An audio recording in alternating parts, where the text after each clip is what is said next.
In a quiet, dusty village surrounded by dry, cracked earth and wilting trees, life was hard. The sun blazed down mercilessly every day, turning the once fertile soil into barren land. People struggled to grow crops, and water was scarce. For four young sisters, Amina, Fatima, Zara, and Layla, life had become an endless battle against hunger and despair. Their parents were no longer with them. They had passed away years ago after falling ill, leaving the girls alone in a world that seemed determined to test their strength. The oldest of the four, Amina, was only 12, but she carried the weight of responsibility like someone much older. Her younger sisters looked up to her as both a protector and a guide. Fatima, at 10, was curious and full of questions about why things had to be so difficult. Zara, 8, often dreamed of magical lands where food grew on every tree, while little Layla, just 6, clung to her siblings' hands, trusting them to keep her safe. Together, they lived in a tiny, crumbling house at the edge of the village, its roof patched with old tin sheets and bits of cloth. Every morning, Amina woke up before sunrise, tying her worn scarf around her head to shield herself from the biting wind. She would gather her sisters and set out in search of anything to eat. Sometimes they begged at the homes of kind neighbors who had a little extra to share. Other times, they scavenged near the market, hoping to find discarded vegetables or fruits that merchants had thrown away. But most days there was nothing. Hunger gnawed at their stomachs, making it hard to focus on anything else. They tried not to cry, though Layla sometimes couldn't help herself. Her small voice trembled as she asked, "Will we ever have enough to eat?" Despite their hardships, the sisters refused to lose hope. They told stories to each other under the stars at night, imagining a better future where they wouldn't go to bed with empty stomachs. Amina often reminded her siblings, "We're strong. We'll make it through this together." Her words gave them courage, even when the days felt unbearably long. One particularly hot afternoon, as the sisters wandered farther than usual from the village, they stumbled upon a sight that made their hearts race. Rolling hills stretched out before them, covered in lush green fields of wheat and corn. It was a stark contrast to the parched landscape they called home. In the middle of one field, a shiny red tractor moved steadily, its engine rumbling like thunder. Behind it, rows of freshly turned soil glistened in the sunlight. The farmer driving the tractor wore a wide-brimmed hat and dark sunglasses, shielding his face from the glare. He looked powerful, almost untouchable, seated high above the ground in his massive machine. The sisters stopped in their tracks, staring, in awe. They had heard of this man, Mr. Harlan Drake. He was one of the richest farmers in the region, owning thousands of acres of fertile land. His wealth was legendary, but so was his reputation for being cold and unapproachable. Villagers whispered that he cared more about money than people, hoarding his resources while others starved. Still, the sight of his bountiful fields filled the sisters with longing. To them, those crops represented everything they lacked: food, security, and a chance at survival. As the tractor drew closer, Amina felt a spark of determination ignite within her. She glanced at her sisters, seeing the same mixture of fear and desperation in their eyes. "We can't let this pass us by," she whispered urgently. "If we don't try, we'll regret it forever." "But what can we do?" Fatima asked, her voice trembling. "He's so rich and we're nothing." "We're not nothing," Amina replied firmly. "We're hungry, and we deserve to live. Come on, we'll ask him for help." Her words stirred something deep inside her siblings. Though terrified, they nodded in agreement. Clutching each other's hands tightly, the four girls stepped onto the edge of the field, positioning themselves directly in the path of the approaching tractor. Their hearts pounded as the machine roared closer, kicking up clouds of dust that stung their eyes. For a moment, it seemed impossible that the farmer would stop. What if he didn't see them? What if he drove right past? But then, with a sudden jolt, the tractor came to a halt just inches away from where they stood. The engine sputtered and died, leaving an eerie silence in its wake. Dust swirled around them, choking the air as the figure in the driver's seat climbed down. Mr. Drake towered over the girls, his shadow stretching across the ground like a giant. His expression was unreadable behind his sunglasses, but his body language radiated irritation. "What are you doing here?" he demanded, his voice sharp and commanding. "Why did you stop my tractor?" The sisters froze, their earlier resolve wavering under the weight of his intimidating presence. Amina swallowed hard, forcing herself to speak despite the lump in her throat. "Please, sir," she began, her voice barely above a whisper. "We're starving. We haven't eaten properly in days. Can you spare even a handful of grain? Anything to keep us alive?" Her plea hung in the air, fragile and desperate. The farmer stared at them, his brow furrowed as if trying to decide whether to believe them or dismiss them as pests. The tension was palpable, and for a moment, it seemed like he might turn them away without a second thought. But then something shifted in his demeanor, a flicker of doubt, perhaps, or maybe just a fleeting twinge of guilt. The sisters held their breath, waiting to see what he would do next. Little did they know, this encounter would change all their lives, and his in ways none of them could have imagined. The air was thick with tension as Mr. Harlan Drake stood towering over the four trembling sisters. His shadow loomed large, casting a dark silhouette across the dusty ground. The girls clung to each other, their hearts pounding like drums in their chests. Amina, though barely 12, tried her best to steady her voice and hold her ground. She knew this moment could mean the difference between life and death for her family. Behind her, Fatima bit her lip nervously. Zara gripped her older sister's hand tightly, and little Layla buried her face into Amina's side, too scared to look up at the imposing figure before them. Mr. Drake's sharp eyes scanned the children, from head to toe. Their clothes were patched and faded, their bare feet caked with dirt, and their faces gaunt from hunger. He had seen poverty before. His workers often came from villages like this one. But there was something about these girls that struck him differently. Maybe it was the desperation in their wide, pleading eyes, or the way they stood together, united despite their fear. Whatever it was, it made him pause, if only for a second. "What do you think you're doing?" he barked again, his tone harsh but not entirely unkind. "You can't just step in front of a moving tractor like that. You could have been hurt, or worse." Amina swallowed hard, her throat dry as sandpaper. Summoning every ounce of courage she had, she took a small step forward, her voice quivering but clear. "I'm sorry, sir," she said, bowing her head slightly to show respect. "We didn't know what else to do. We're so hungry. We haven't eaten properly in days. Please, sir, we're begging you. Can you spare even a little bit of food? Just enough to get us through today?" Her words hung in the air, fragile and heartfelt. For a moment, no one spoke. The only sound was the faint rustling of leaves in the breeze and the distant chirping of birds overhead. Mr. Drake crossed his arms over his chest, his expression unreadable behind his sunglasses. He glanced at the fields around him, fields bursting with golden wheat and rows of healthy crops, and then back at the girls. It was hard to ignore the stark contrast between his abundance and their emptiness. Fatima, unable to stay silent any longer, added quietly, "We're not asking for much, sir. Just a handful of grain. Anything you can give. We promise we won't bother you again." Zara nodded eagerly, her big brown eyes shining with hope. Even Layla peeked out from behind, Amina, her tiny voice joining in. "Please, mister," she whispered, her lower lip trembling. "We're really, really hungry." For a brief moment, Mr. Drake felt a pang of unease. He wasn't used to being confronted like this, especially by children. Most people in the village avoided him altogether, intimidated by his wealth and reputation. They whispered behind his back, calling him greedy and heartless, but he'd always brushed it off. After all, he worked hard for everything he had.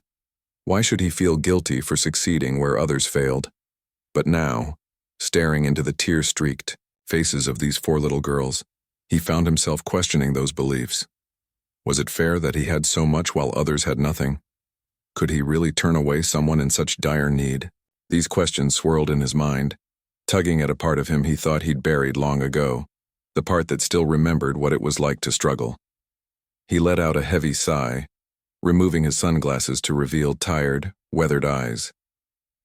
You realize how dangerous this is, don't you? He said, his voice softer now. Stopping a tractor like that, it's reckless. You could have gotten yourselves killed. We had no choice, sir, Amina replied earnestly, tears welling up in her own eyes. If we don't eat soon, we'll die anyway. At least this way we tried. Her honesty hit him like a punch to the gut. Here were 4 young girls practically starving, willing to risk their lives for a chance at survival. And here he was, standing amid fields of plenty, debating whether to help them. The irony wasn't lost on him. After what felt like an eternity, Mr. Drake finally spoke. All right, he said gruffly, waving a hand toward his tractor. Wait here. I'll see what I can do. The sisters exchanged astonished glances, hardly daring to believe what they'd just heard. Had he really agreed to help them? Or was this some kind of trick? But when Mr. Drake climbed back onto his tractor and started it up again, driving it closer to the edge of the field, their doubts began to fade. He parked the machine and hopped down, motioning for them to follow him. Come on, he said, leading the way toward a nearby storage shed near the edge of the property.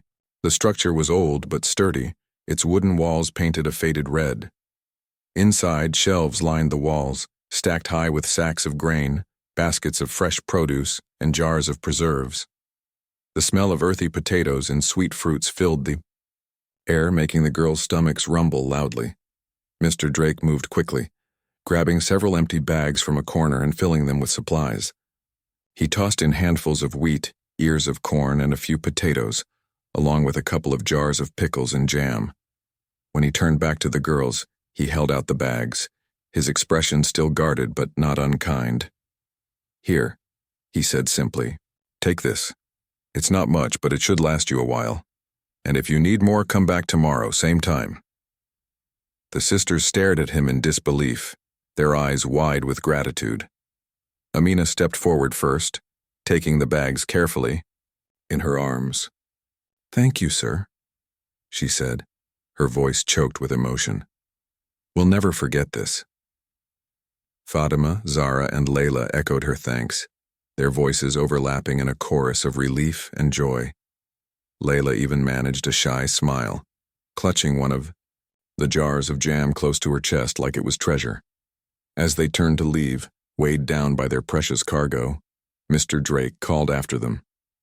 And next time, he added, his tone lighter now, don't stop my tractor like that, you scared me half to death. The girls giggled nervously, nodding their heads in agreement. They hurried away, their spirits lifted for the first time in weeks. Little did they know this act of kindness would ripple far beyond their small family, touching lives in ways they couldn't yet imagine. And for Mr. Drake, it marked the beginning of a journey he hadn't anticipated, one that would change not only the girls' lives but his own as well. The sun was beginning to dip below the horizon as the 4 sisters made their way back to their tiny house, their arms laden with the precious bags of food Mr. Drake had given them. The weight of the sacks tugged at their tired muscles, but none of them complained. Instead, they walked with a spring in their step, their hearts lighter than they'd been in months. Every few steps, Layla would peek inside one of the bags, marveling at the bounty within: golden ears of corn, smooth potatoes, jars of tangy pickles, and sweet jam that gleamed like jewels in the fading light. Do you think we'll dream about pancakes tonight? Zara asked excitedly, her eyes sparkling with hope. We could use the flour from the wheat to make some. Fatima laughed softly, imagining the taste of warm, fluffy pancakes drizzled with honey, a luxury they hadn't enjoyed in years. Maybe, she replied, her voice tinged with wonder. But first we need to figure out how to grind the wheat into flour. Amina, ever practical, nodded thoughtfully. We'll manage, she said firmly, though her mind was already racing with plans. She knew it wouldn't be easy, but for the first time in a long while, they had something to look forward to. The mere idea of cooking a proper meal filled her with a sense of purpose she hadn't felt in ages. When they finally reached home, the sisters wasted no time unpacking their treasures. They spread the contents of the bags across their small, wooden table, examining each item as if it were a gift from another world. Amina carefully divided the food into portions, ensuring there would be enough to last several days. Fatima fetched a pot and began washing the vegetables, humming a cheerful tune under her breath. Zara helped sort through the grains while Layla sat on the floor, clutching the jar of jam tightly, unwilling to let go of what she considered her personal treasure. As they worked together, laughter bubbled up between them, filling the air with warmth and life. For the first time in weeks, their tiny house felt less like a prison and more like a home. That night, they cooked a simple stew using the potatoes and corn, adding a pinch of salt they'd saved from better days. It wasn't fancy, but it was hearty and satisfying, and every bite tasted like victory. Even Layla ate until her cheeks puffed out, declaring it the best meal she'd ever had. Word of Mr. Drake's unexpected generosity spread quickly through the village. Neighbors who had once whispered bitterly about his wealth and indifference now found themselves talking about him in hushed tones of disbelief and admiration. How could someone so notoriously unapproachable have shown such kindness to 4 hungry children? The story seemed almost too good to be true. One elderly woman, Mrs. Alima, shook her head in amazement as she recounted the tale to her grandchildren. "I saw those girls carrying bags full of food yesterday," she said, her voice trembling with emotion. "They looked happier than I've seen them in months, and to think it came from him." Others were skeptical at first, refusing to believe that Mr. Drake could change his ways overnight. But when the sisters appeared at the market the next day, trading some of their surplus produce for essentials like soap and fabric, people couldn't deny the evidence before their eyes. Slowly but surely, attitudes began to shift. Inspired by the farmer's act of kindness, villagers started looking out for one another in ways they hadn't done in years. A local tailor, Mr. Rafiq, noticed Fatima eyeing a bolt of bright blue cloth meant for making dresses. Though he normally charged high prices for his goods, he surprised her by offering it at a fraction of the cost. "For your sister," he said kindly, winking as he handed her the fabric. "Tell her it's my contribution to your new beginning." Even the baker, who rarely gave away leftovers, slipped a loaf of bread into Amina's hands during one of her visits. "Take it," he urged when she hesitated. "You've earned it." The ripple effect of Mr. Drake's actions was undeniable. People who had grown accustomed to hoarding what little they had suddenly realized the power of sharing. In a place where scarcity ruled, acts of generosity became a beacon of hope, reminding everyone that even in the darkest times, humanity could shine through.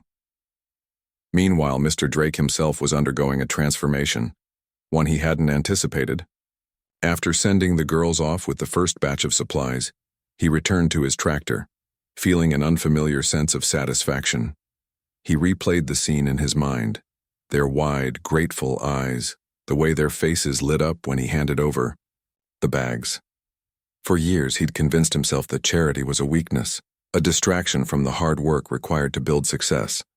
But seeing the impact of his decision on the girls' lives made him question everything he thought he knew. That evening, as he sat alone in his spacious farmhouse, he poured himself a cup of tea and stared out the window at his fields glowing faintly under the moonlight. His thoughts drifted to his own childhood, a time when his family had struggled to make ends meet. Back then, every meal had been a blessing, every scrap of food a lifeline. Over the years, he'd buried those memories, deep inside, focusing instead on accumulating wealth and power. But now, confronted by the stark reality of poverty once again, he found himself reconnecting with the boy he used to be, the boy who understood what it meant to go without. The next morning, Mr. Drake arrived at the storage shed earlier than usual, determined to keep his promise to the girls. True to their word, they showed up at the same time, their faces lighting up when they saw him waiting for them. This time, however, he didn't just hand them food. He also gave them tools, a small hand crank mill for grinding wheat, a sturdy knife for chopping vegetables, and a reusable water jug. "These will help you save time," he explained gruffly, avoiding their astonished gazes. "And remember, if you run out of anything, don't hesitate to come back." Over the following weeks, their routine became a kind of ritual. Each visit brought not only food but also advice and encouragement. Mr. Drake taught Amina how to properly store grains to prevent spoilage and showed Fatima clever tricks for stretching ingredients in cooking.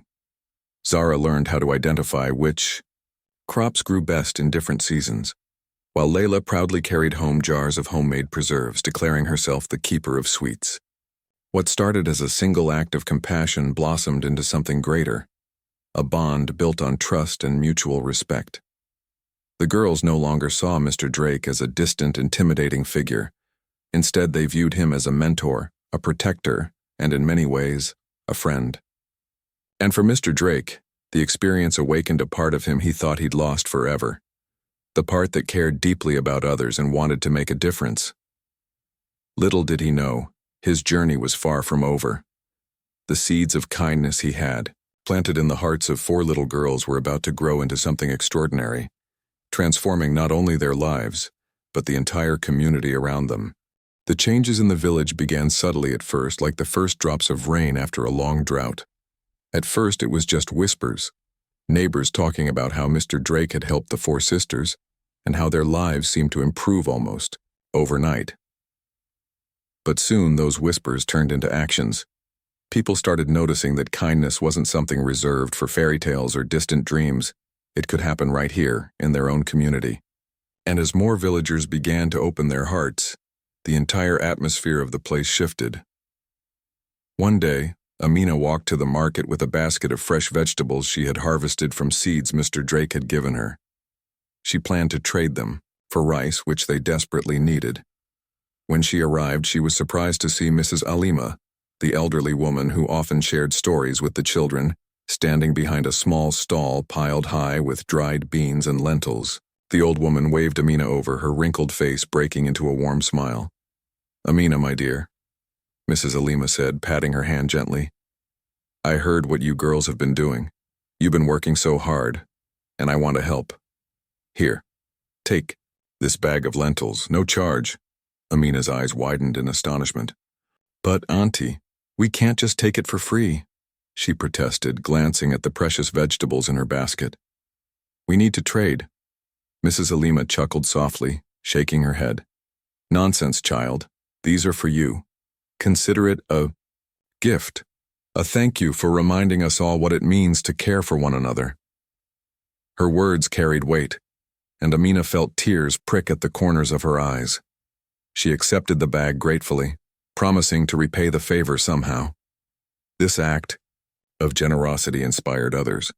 The baker, who had once begrudgingly handed out stale bread to those in need, now set aside a portion of his daily loaves specifically for families struggling to make ends meet.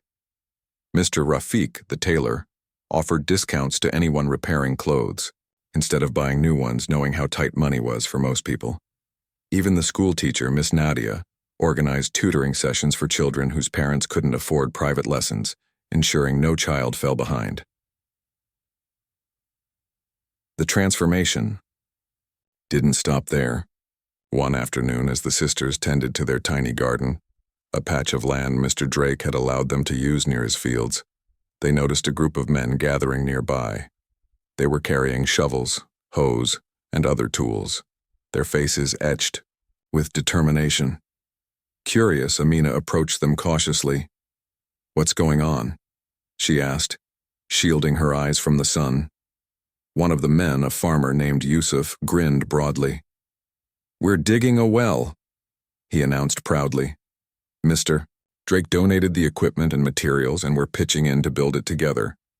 Once it's done, everyone will have access to clean water." Amina stared at him, stunned. A communal well? In their village? It sounded too good to be true, but as she watched the men dig tirelessly under the blazing sun, she realized it was real. This wasn't just about survival anymore, it was about building something lasting, something that would benefit everyone. For the first time in years, the villagers worked side by side, laughing and sharing stories as they labored toward a common goal. As weeks turned into months, the impact of these collective efforts became undeniable. The well provided much-needed water, revitalizing not only the villagers' health but also their crops. With access to irrigation, even the smallest gardens flourished, producing enough food to sustain entire households. Children who had once gone to bed hungry now ran through the streets with energy, their laughter echoing through the air. The sense of hopelessness that had gripped the village for so long began to lift, replaced by a spirit of resilience and unity.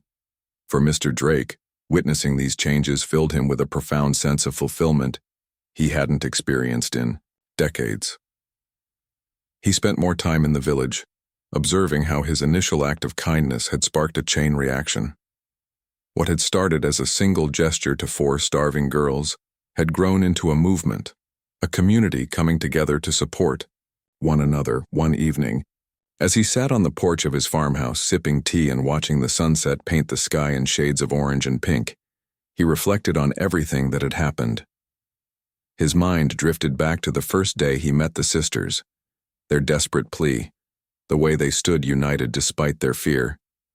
Those 4 little girls had unknowingly awakened something inside him, forcing him to confront the emptiness he'd buried beneath layers of wealth and ambition. He thought about the countless hours he'd spent amassing riches, believing that success was measured solely by numbers in a bank account. But now, seeing the smiles on the villagers' faces, hearing their laughter, and feeling the warmth of gratitude from people he'd once ignored, he understood that true wealth lay elsewhere, in connection, compassion, and purpose. Inspired by the progress he'd seen, Mr. Drake decided to take things a step further. He called a meeting at the village square, inviting everyone to attend.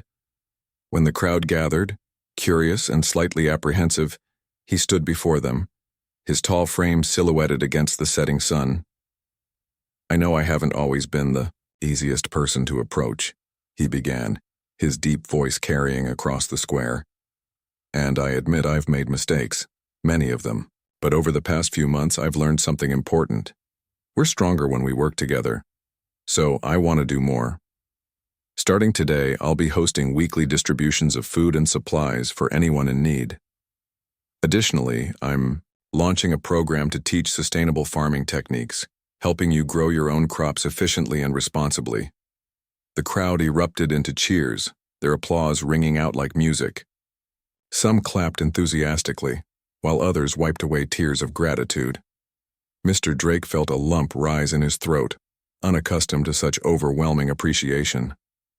For the first time in years, he felt truly seen, not as a distant millionaire, but as a human being capable of making a difference. Back at home, the sisters marveled at how much their lives had changed. Amina, now 13, took pride in managing their household with skill and confidence. Fatima discovered a love for cooking, experimenting with recipes she learned from neighbors and books borrowed from the school library.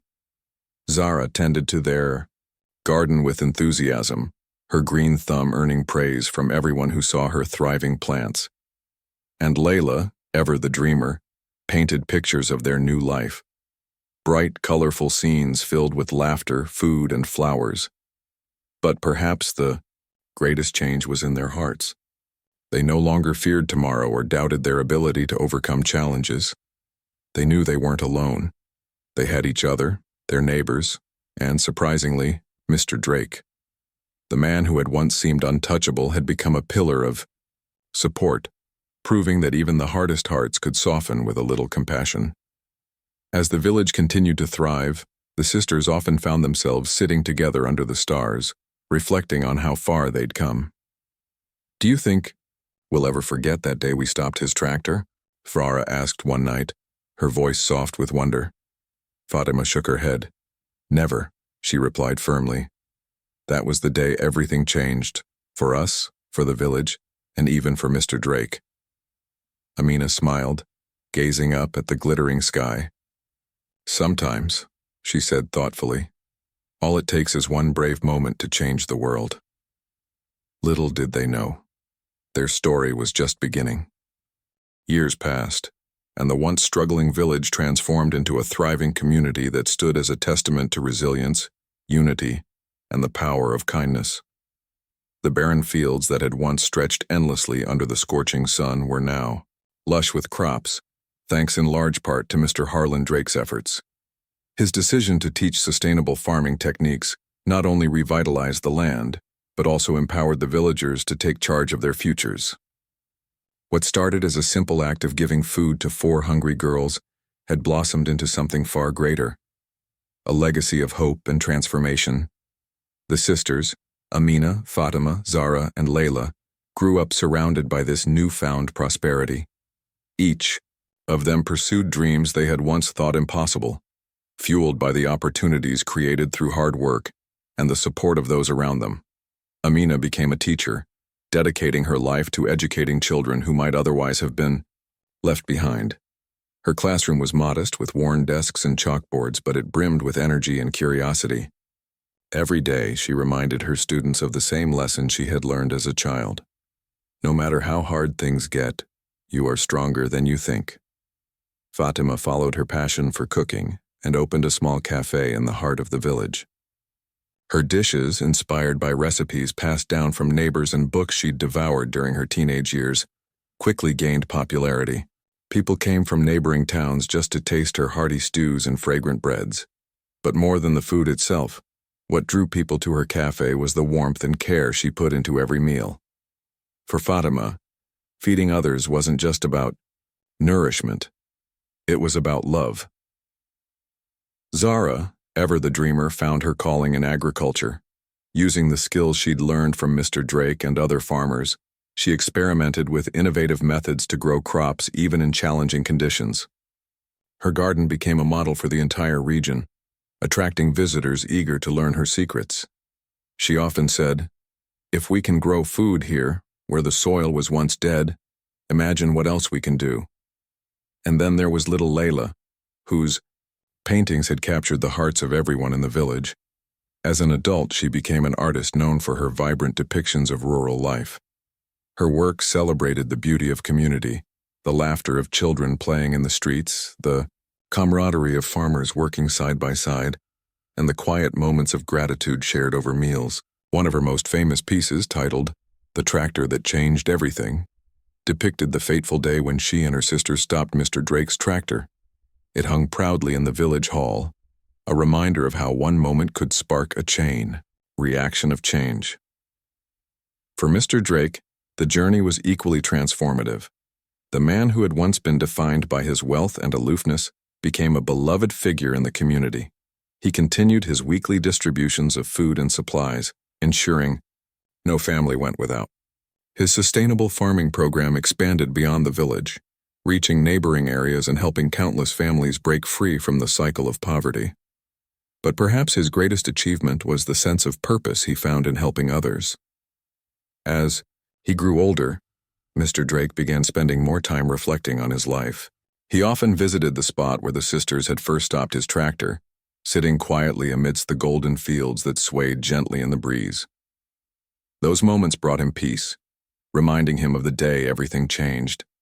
Not just for the girls, but for him as well. He realized that true success wasn't measured by money or possessions. It was measured by the lives you touched and the difference you made. One crisp autumn morning, Mr. Drake fell ill. Though he fought valiantly, his body eventually succumbed to age and weariness. News of his passing spread quickly through the village, casting a somber shadow over the once bustling streets. Men and women gathered at the square, sharing stories of how he had helped them during their darkest days. Children placed flowers outside his farmhouse, their bright colors a tribute to the joy he had brought into their lives. On the day of his funeral, the entire village turned out to pay their respects. Even those who lived miles away traveled to honor the man who had given so much of himself to uplift others. The ceremony was simple yet deeply moving. Amina delivered a heartfelt speech, her voice steady despite the tears streaming down her face. "Mr. Drake taught us that kindness has the power to change the world," she said, addressing the crowd. "He showed us that even in our hardest moments we are capable of greatness, if only we extend a hand to someone in need. We will never forget what he did for us, not just as individuals, but as a community. His legacy lives on in every field we till, every meal we share, and every act of compassion we offer." Her words resonated deeply with everyone present. As the service concluded, the villagers released balloons into the sky, each one carrying a note of gratitude written by members of the community. Written across the horizon in bold letters formed by the floating balloons were three simple words: "Thank you, Mr. Drake." In the years that followed, the village continued to flourish. The well dug by the men of the community remained a symbol of unity, providing water for generations to come. The Café Fatima ran became a hub of activity, where locals gathered to share stories and celebrate milestones. Zara's agricultural innovations inspired young farmers to pursue careers in sustainable practices, ensuring the land would remain fertile for decades, and Layla's artwork adorned homes and public spaces throughout the region, preserving the history and spirit of the village for future generations. But perhaps the most enduring impact of Mr. Drake's legacy was the way it shaped the values of the community. Acts of kindness were no longer seen as rare or extraordinary. They were expected, encouraged, and celebrated. Neighbors looked out for one another, offering help freely and without hesitation. Children grew up learning the importance of empathy and generosity, lessons passed down from parents who had experienced firsthand the transformative power of compassion. The four sisters often returned to the field where their journey had begun, standing together in silence as they remembered the man who had changed their lives. They knew that without Mr. Drake's initial act of kindness, none of this would have been possible. Yet they also understood that his actions had sparked something greater, a ripple effect that continued to spread far beyond the boundaries of their village. As they stood there gazing at the endless rows of crops swaying in the wind, Amina spoke softly, breaking the silence. "Do you remember that day?" she asked, her voice tinged with nostalgia. "How could we forget?" Fatima replied, smiling. "It was the day we stopped being afraid. And the day Mr. Drake stopped being just a farmer," Zara added, her eyes shining with admiration. Layla nodded, clutching her sketchbook close to her chest. "He was like a gardener," she said thoughtfully. "He planted seeds of kindness, and look how much has grown." They laughed softly, their bond as strong as ever. Though Mr. Drake was gone, his presence lingered in every corner of the village, in the laughter of children, the abundance of crops, and the warmth of shared meals. His story served as a reminder that even the smallest acts of compassion could create waves of change, touching lives in ways no one could predict. And so, the tale of the four hungry little girls and the millionaire farmer who changed their fate became legend, a story told and retold, inspiring countless others to believe in the power of kindness, courage, and community.